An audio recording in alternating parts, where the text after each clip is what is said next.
Hi all, welcome to Mayuran channel. நம்ம வந்து குழந்தைங்களுக்கு பாதாம் பவுடர் ரெடி பண்ணிக்கலாங்க. அதுக்கு வந்து ஒரு 5-6 முந்திரி எடுத்துக்கிறேன், ஒரு 8 பிஸ்தா, ஒரு 3 ஏலக்காய், அதுக்கப்புறம் வந்து 100 கிராம் பாதாம் நம்ம ஆட் பண்ணி நல்லா ரோஸ்ட் பண்ணிக்கலாம். நல்லா சூடு ஏறுற அளவுக்கு நல்லா ரோஸ்ட் பண்ணி வச்சுக்கலாம்.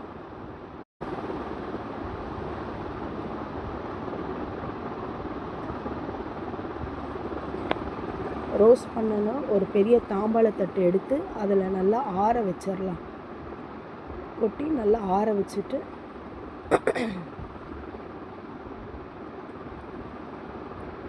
நல்லா ஆறிட்டப்புறம் அது ஒரு மிக்சியில் போட்டுட்டு நல்லா கிரைண்ட் பண்ணி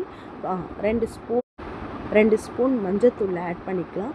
இது வந்து நம்ம மஞ்சத்தூளும் சர்க்கரையும் ஒன்றா போட்டு அரைச்சிக்கலாம். பட் ஆனால் நான் குழந்தைக்கு வந்து நாட்டு சர்க்கரை யூஸ் பண்ணுறதுனால வெறும் மஞ்சத்தூள் மட்டும் போட்டு நல்லா கிரைண்ட் பண்ணி எடுத்துகிட்டு ஜெலிச்சுக்கோங்க. ஏன்னா குழந்தைக்கு கொடுக்க போகிறது இல்லையா, நல்லா ஜெலிச்சிட்டு அதுக்கப்புறம் பால் சூடாக காசி இதை போட்டுக்கலாம். உங்களுக்கு சர்க்கரை வேணும்னா சர்க்கரை போடலாம், அதுக்கு இல்லைன்னா நாட்டு சர்க்கரை யூஸ் பண்ணிக்கலாம். யூஸ் பண்ணி குழந்தைக்கு கொடுத்தா நல்லாவும் இருக்கும். வீட்டில் தயார் பண்ணதுனால ஹெல்த்தியாகவும் இருக்கும். பாய்.